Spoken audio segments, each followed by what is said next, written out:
Isn't that funny? Welcome back to Frankly Speaking here on WYDC TV, Big Fox. I'm being joined with my old friend Mike Neal, and we were just chatting off the air, so sorry about that. We got a little late. Good morning, Mike. Good morning. It's just like the old days here. Well, yeah, except you can see us. Yeah, well, oh yeah, it's a little scary, isn't it? We've got so much to talk about this morning. You know, obviously we were going to talk about M.A. Neal Financial Services.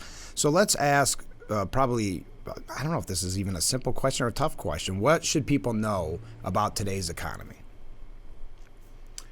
The market has never failed to bounce back. Okay. I've got charts in my office going back over 100 years. Oh, wow. Okay. And the truth of it is that for all of the calamities that have befallen this country, the Great Depression, which was brought on by the Democrats, by the way. All right, we're going. We're going here. Get that one in. We're hitting the ground running. Yeah. You know, the World War II, the Kennedy assassination, you know, you name it, Vietnam, the market has never failed to bounce back. Okay, so you have to keep that in mind when you look at the stats. Okay. And it starts driving you up a wall. Okay. And for investors, you know, if you're watching, you know, the business channels, you know, Fox, you know, CNBC. Sure. Don't forget, there's an off switch. Right. There's an off switch. Sure. You know, Don't drive yourself crazy. don't drive yourself crazy. Tomorrow's another day. The market will bounce back. Right now, it's bouncing around 33,000, 34,000 on the Dow. It was up higher. I mean, during Trump's administration, Sure. you know, jumped from like 18, 19,000 on up to where we're now in the 30,000 to 40,000 bracket. Sure.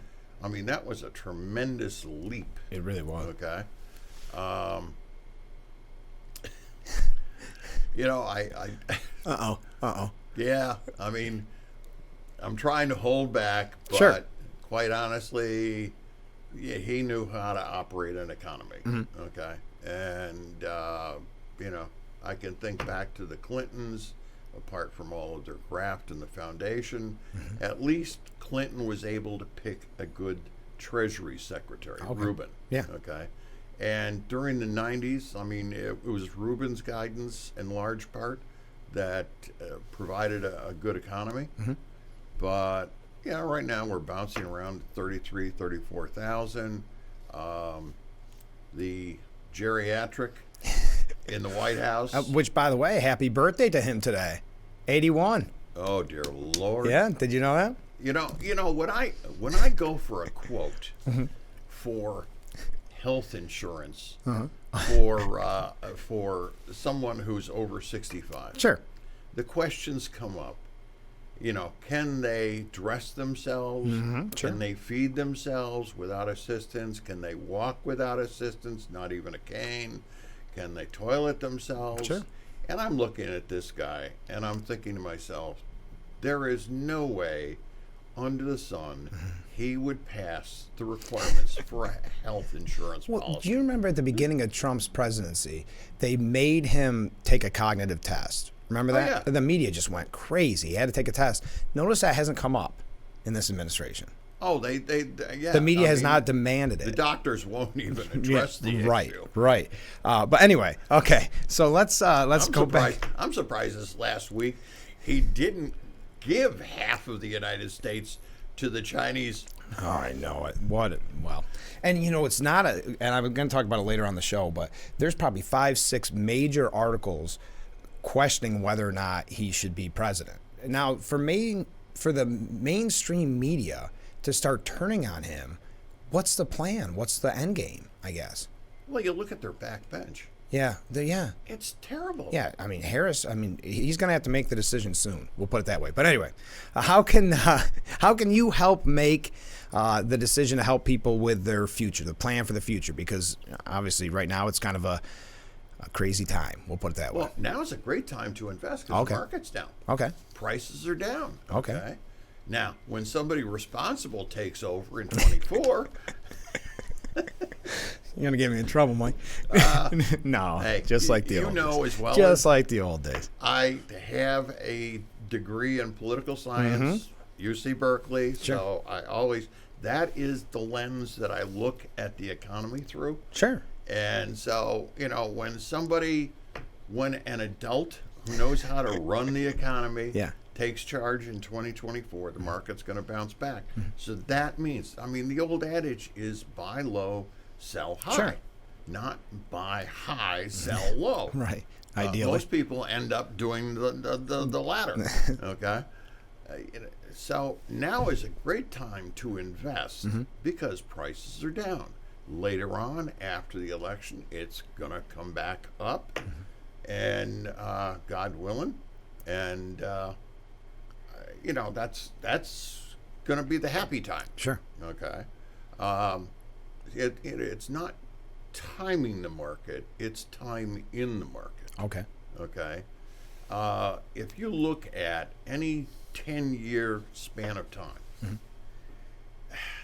and there is so much, just the top 10 days within any decade, okay, there is such a marked difference. It's like the performance is cut in half. If you missed the top 10 days in any decade, Okay. you'd only be receiving about half the performance of what that whole decade generated. Oh, that's interesting. Yeah. So it's impossible to predict what are the 10 best days. Yeah. In a decade. There's only one fortune teller that ever got it 100% right, and her name was Crystal Ball. Yeah. Right. So really, you have to stay invested. Good times and bad, slug it out. It's a matter of your risk tolerance. Okay. Okay. Okay.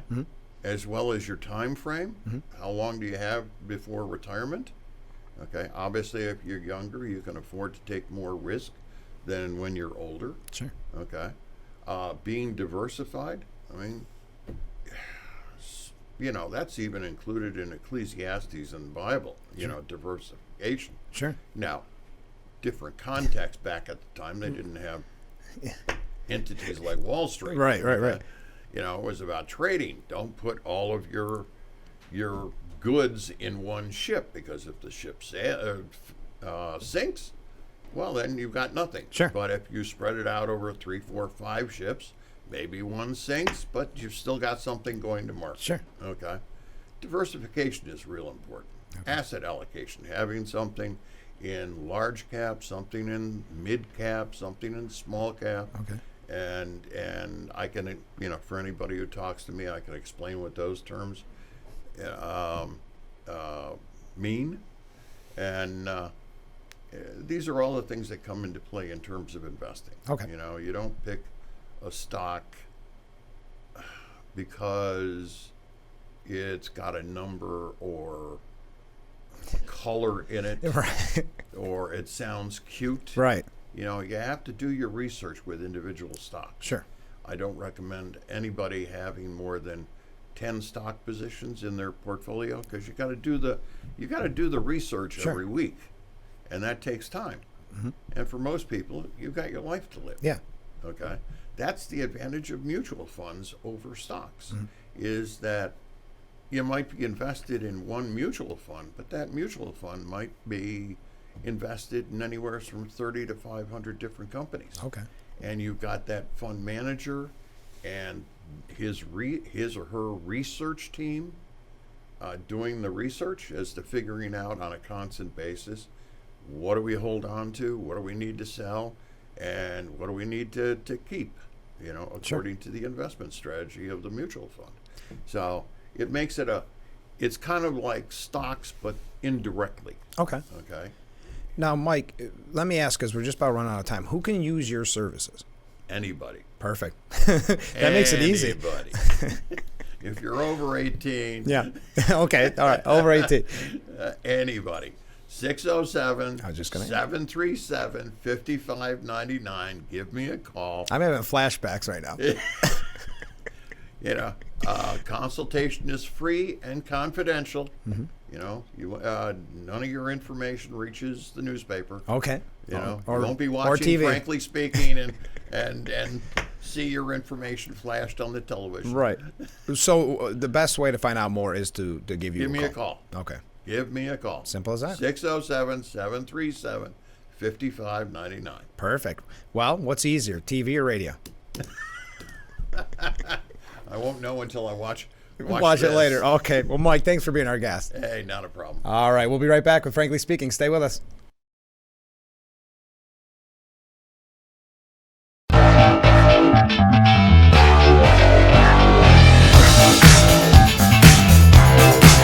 We are back with Frankly Speaking here on WYDC TV. Big Fox. It was good to hear from Mike. Mike was on the radio show back in the day. So I appreciate that. Thank you for reaching out. Waves that we've received, virtual waves. Okay, let's get right to some of the matters of today.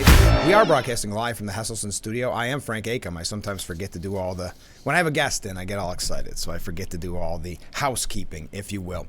Obviously, sad news before we take another quick break. Sad news from over the weekend. I'm sure by now that you have heard, former First Lady Rosalynn Carter has passed away at the age of 96 days after entering hospice.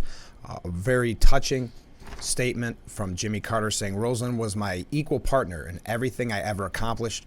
She gave me wise guidance and encouragement when I needed it. As long as Rosalynn was in the world, I always knew somebody loved and supported me."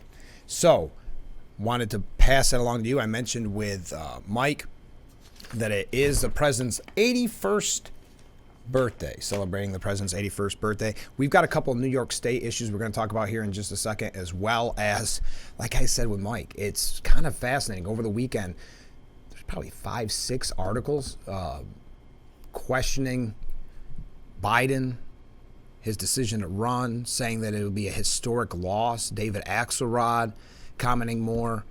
I don't know if they're starting to see the calendar and say, okay, if he's going to make the decision not to run, it has to be very, very soon. That could be the reason, because it's not typical of the mainstream media to go after a sitting Democrat president. But as of this weekend, I would argue that maybe even the long knives are out. And now you may say that has something to do with his support for Israel, which is kind of fascinating and very troubling of where I think the Democratic Party is today with this criticism, this anger at support of Israel. So we're going to talk about that, but we're already running behind. We got to move fast this morning, I can tell. When we hit the ground running with Mike, I knew it was going to be a busy, busy show. So stay with us. When we come back, probably a New York State issue and then the presidential. So stay with us. We'll be right back with Frankly Speaking here on WYDC TV, Big Fox.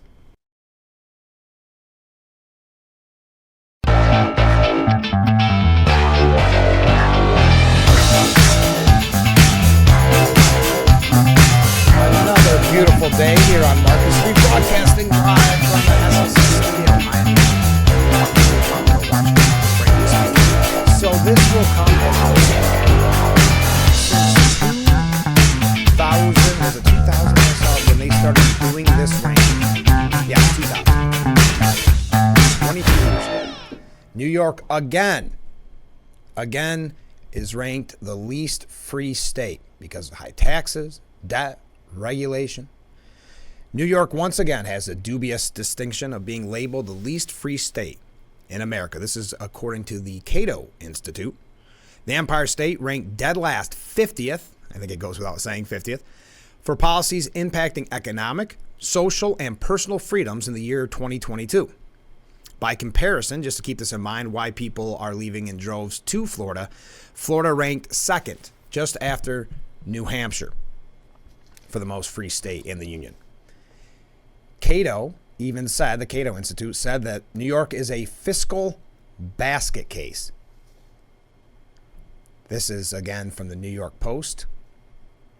The state ranked 50th for economic freedom and scored at or near the bottom for debt and state and local taxation, government consumption, land use, and labor policy. Now, this is not something we bring to you gloating or something. Obviously, we don't want this to be the case, but we have to start making different decisions in this state. If you look at Albany, it's controlled by Democrats. We've had many of the same Democrat politicians in there forever, and yet we wonder why nothing changes. And then obviously on Friday we talked about the Clean Slate Act, and you have bail reform, and you have all these horrible decisions. I actually have a piece that we'll probably get to next, which is the electric heat mandates, which we've talked about, that will, and it's not hyperbole, that will lead to deaths, especially in rural areas. But I'm going to continue.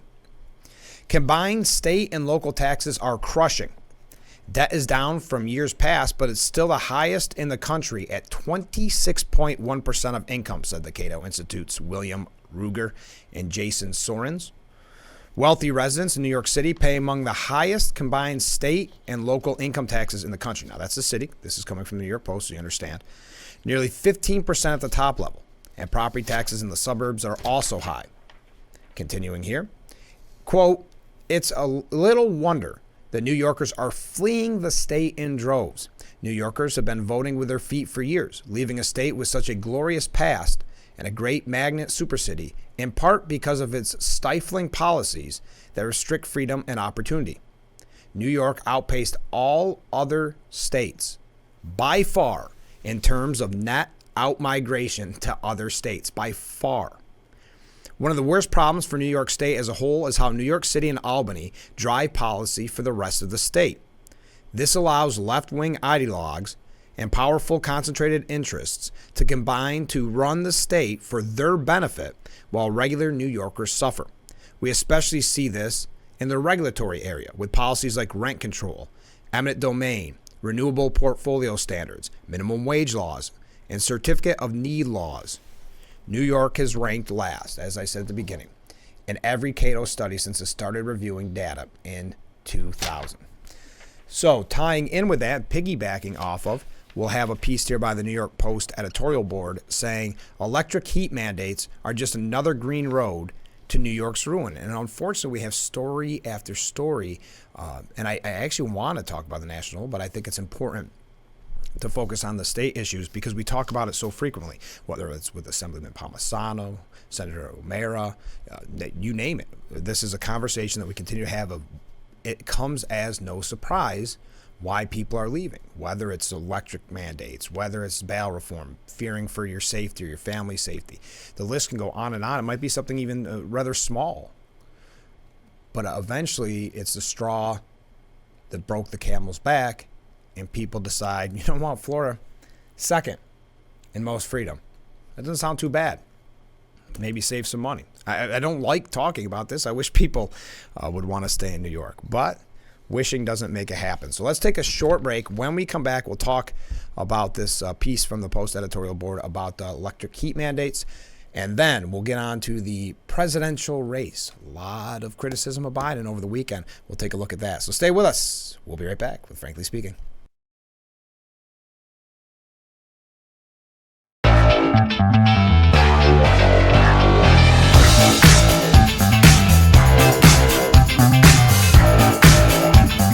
And we are back with Frankly Speaking here. Fox and Main. Everyone sending me photos of good opening day deer hunting. I wish I could say the same, but I cannot. Boy, a lot of people with a lot of good luck out there. Congratulations to everyone with their nice buck and a couple doe.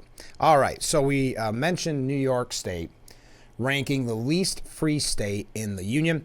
Then we have this piece, and I think it's important to highlight these. Electric heat mandates are just another green road to New York's ruin, and this is coming from the Post editorial board. It's only one part of New York State's diluted drive to be carbon neutral by 2050, but the mandate for everyone to rely on electric heat is surefire to send bills soaring and unlikely to reduce emissions too. The aim is for those now relying on oil or gas for heat to install electric heat, while weatherizing buildings. But the upfront costs of that are huge. So many will opt for cheaper electric furnaces and no weatherization, guaranteeing huge monthly electric bills. And that assumes the electricity will be available. That's something we've talked about a lot. The grid is not ready. It's as simple as that. But you got people in Albany that want to virtue signal and show that they're doing the most. They don't care if it can actually be implemented, or they don't care what it does to you or me or any taxpayer with our bills. Even as the state's plans for solar and wind-driven electric plants remain mired in their own difficulties. Quote, and this is the Empire Center analysis, the cost of installing a heat pump and weatherizing a home, $14,600 to $46,200. That'll hit especially hard in upstate rural communities like ours, where the median household income of owner-occupied homes is the lowest in New York. And it's far less energy efficient to generate power, far from where it's used to, and it's far less energy efficient to generate power far from where it's to be used, then transmit it long distances, then to burn gas or oil right on site. Bottom line, says the New York Post editorial board, even with universal heat pumps, the state would need to produce far more electricity than it does now. Not to mention the load required to support universal electric vehicles. Yeah, that's not even adding in the electric vehicles. And plans for non-carbon electric generation are a mess too. So it'll be blackouts and no heat in the winter unless New York keeps relying on oil and gas to generate power. So emissions might well wind up rising. So the emissions may actually get worse. But you think about that in the cold winter months here in upstate. Imagine what that'll mean if you are without heat for days. Again, we keep saying it, and it's not scare tactics, but this will lead to death. John Howard, a former Public Service Commission chairman, warned last year that implementing the Climate Leadership and Community Protection Act, i.e. the Green New Deal, would cost New Yorkers hundreds of billions of dollars in higher energy bills, upwards of $300 billion, as a matter of fact. Yes, I said $300 billion. Utility bills are already rising just in the first stages. The pain will only grow every year, even as the state falls ever farther behind its targets. But Governor Hochul and most other current office holders expect to be safely retired before the full disaster becomes obvious. Voters need to start unseating every politician. I'm going to start this over again. This is important. Voters need to start unseating every politician who supports this madness now, before they render New York unlivable. And we've talked about this extensively in the past, and it just echoes what we've said here on the program. So we have a lot more to get to. I'm going to take another short break. When we come back, getting away from New York specifically, we're going to talk about Joe Biden. And over the weekend, as I mentioned, today is his birthday, 81st birthday. And that led many in the mainstream media to criticize him, question him. David Axelrod again questioning him. There's something afoot. Now, what that is, I'm not sure. I think if you look at the calendar, it could very well be they want someone in there different, like a Gavin Newsom, so badly that now they realize we only have a very short time. Let's bring out the long knives. Will Biden decide not to run? It's completely up to him whether or not he's the candidate for president. So we're going to tell you what some of the quote-unquote talking heads had to say. We may get a little bit here to former President Trump as well. It just depends. Like I said, we're running fast. Thank you to everybody sending in pictures from their hunting. I really appreciate it. And thank you to all the virtual waves. We'll be right back with Frankly Speaking here on WYDC TV. Big Fox, stay with us.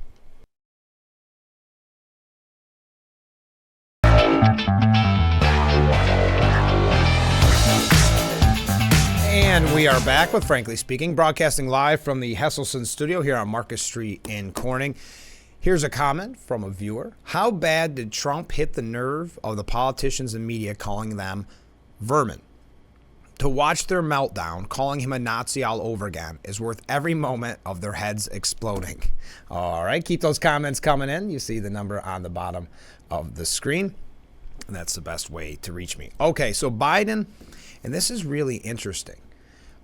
Like I said, over the weekend, the media decided almost to really go full tilt in attacking the president's aide. Not attacking, that's not the right word, but questioning whether or not he should run for re-election. Biden's standing hits a new low amid Israel-Hamas war.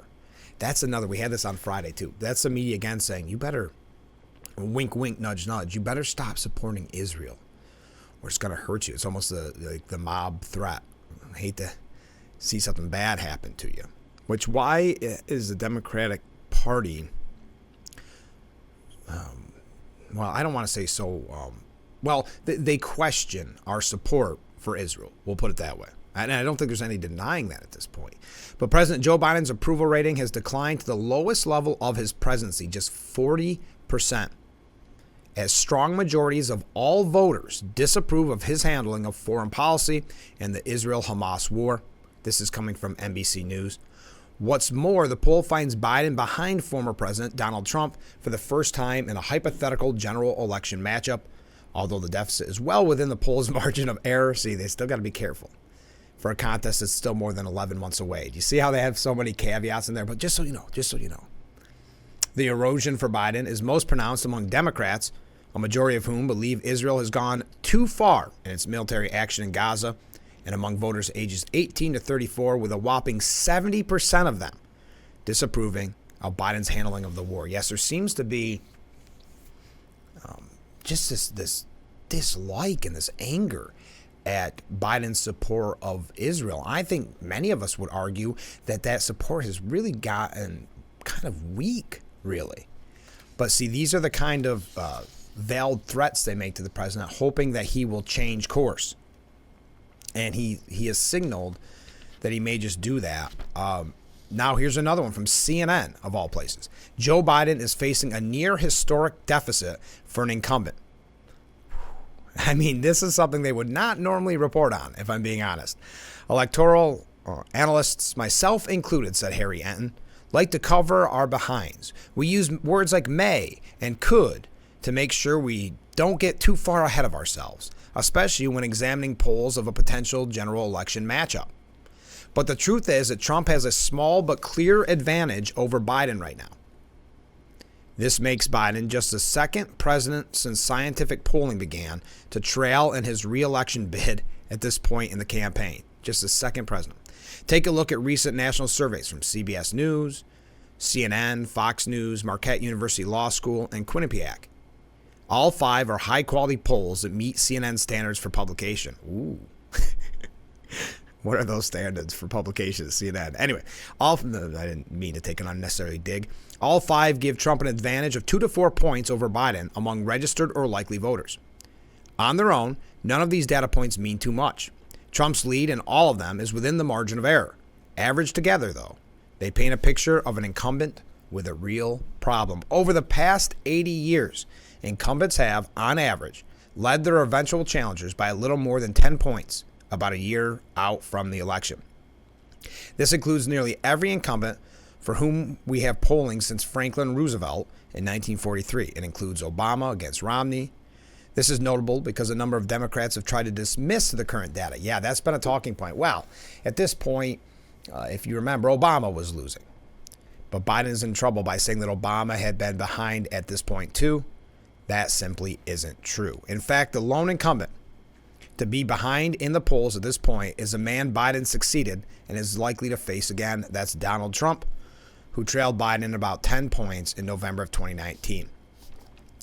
All right, there's more on this, but we've got to take another short break, so stay with us. That's just 2 of the stack of articles I have here regarding the questioning of President Biden and whether he should run for re-election. NBC saying it's the lowest ever measured in our polling. And it was their national political correspondent, Steve Kornacki. He highlighted it. I think you're right to set it up this way. What's happening in the Middle East, he said, really does seem to be connecting with what's happening domestically in our politics. They're either sending a message, you better not run, or you better change your attitude on Israel.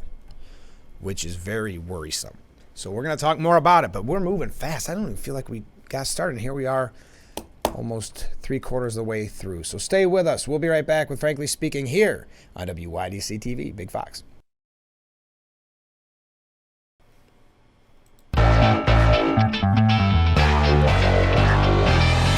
Welcome back to Frankly Speaking here on WYDC TV, Big Fox. I'm your host, Frank Acom. We are broadcasting live from the Hesselson studio here on Marcus Street in Corning. So as I mentioned, the NBC political correspondent Steve Kornacki said about Biden's poll numbers, quote, "You don't want to be there."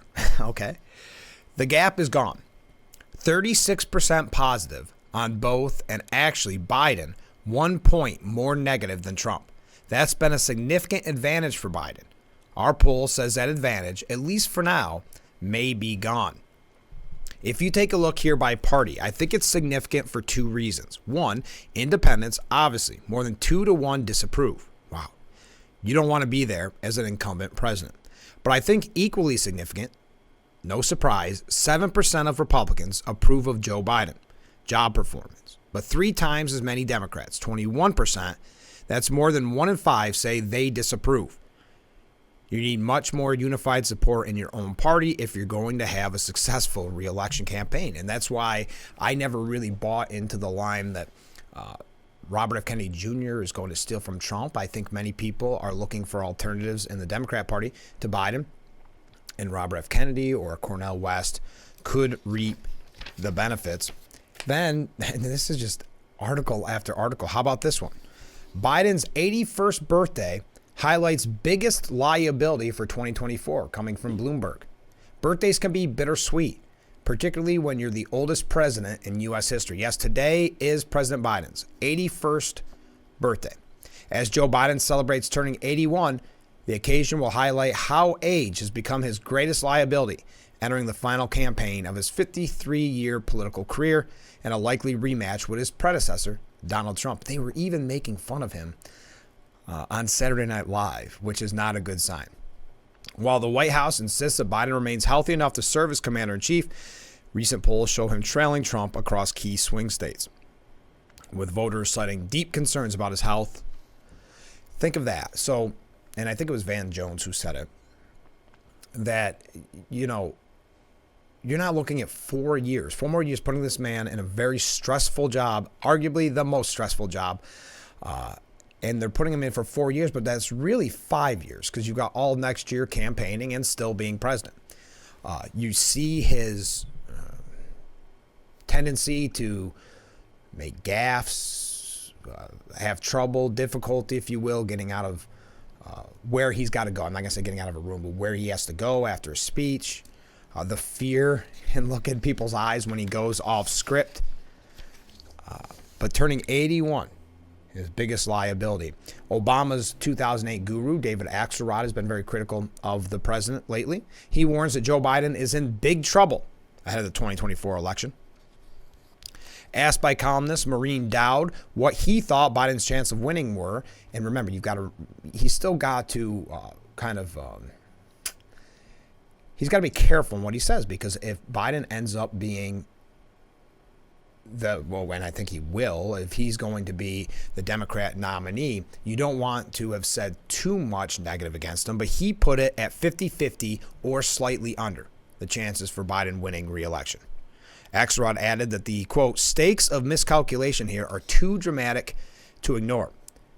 Then he went on to say, of course, Donald Trump is dangerous, unhinged demagogue, but warned that Democrats cannot count on some voters' disdain for Trump to help Biden cross the finish line. I think that's what they're hoping for. They're going to run a very similar campaign, or at least it seems to be, where he kind of stays in the basement, doesn't do a lot of campaigning. Just hope that hate for Trump is still enough to help Biden cross the finish line. And Axelrod says don't count on it. And then, of course, there's a lot of criticism of Axelrod for taking the stance. But then people decided, you know what? He's saying what needs to be said. So they started sticking up for Axelrod, such as this piece. The axe is sharp. And it went on to say that, they may not like the information that Axelrod is presenting or his opinion that he's presenting. But you can't just ignore the facts. Well, you can, but it'll be to your own peril. Got a few more things on this when we come back. Wow, where did the time go? Stay with us. We're having a good show, I think. What do you think? Let me know. We'll be right back with Frankly Speaking here on WYDC TV. Big Fox, stay with us.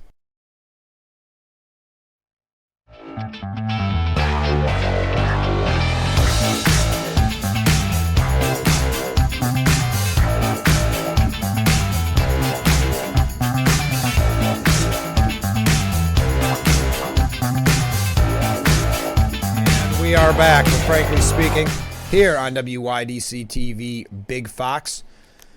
Thank you so much for joining us. Biden keeps talking about the good old days. Young voters don't like it. This is another piece, I'm telling you. It was a really interesting weekend for coverage on Biden. The president, who turns 81 today, is losing support from millennials and Generation Z as Biden marks his 81st birthday. You notice that there's a trend in these articles very similar, and seeks re-election. Those stories about people who have died and faded from public view risk appearing out of date to younger audiences. There are more than 60 years separating Biden from voters who will cast their first ballot in 2024. 60 years, think about that. That's an acute age gap that presents a challenge for the oldest president in U.S. history. Very similar articles. Biden's team counters that the president's old-time references, because you hear it quite frequently, he brings up some really strange people too, but are part of a folksy style that is an authentic asset. And they say newer generations connect to his wisdom and experience. Younger voters may not even hear his formal speeches laden with historical anecdotes, given that they are more focused on social media, where the campaign is trying to reach them. Young people don't have to feel like they see themselves in Biden, said the founder of the youth polling company Generation Lab. They just have to feel like they see authenticity. He said that they would meet younger Americans where they are and earn their votes. Okay. Also, here's another one from Betsy Klein over at CNN. Biden spends a low-key birthday with family, but questions about his age grow louder. But even as the first family keeps the celebrations muted and out of sight, the moment nevertheless highlights his greatest campaign liability: his advanced age, and along with it, perception among voters that his physical and mental fitness have declined. Officials at the White House and the campaign privately acknowledge it's an issue, and they work both to eliminate potential gaffes and project vigor.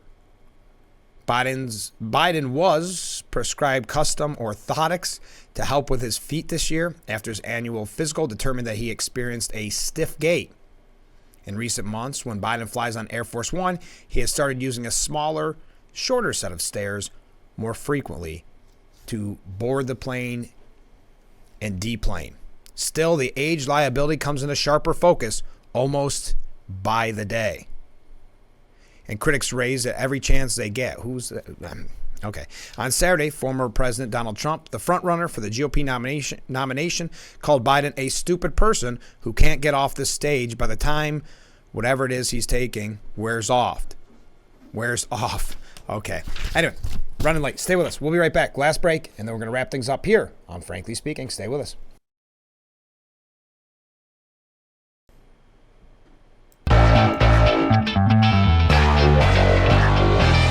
Thank you again for joining us here on Frankly Speaking on WYDC TV Big Fox. Donald Trump opens up a stunning 39-point lead over Ron DeSantis, and that's in Florida. This coming from the Daily Mail out of the United Kingdom. Donald Trump is now 39 points ahead of his rival, Ron DeSantis, in the state of Florida, where Governor DeSantis is the governor.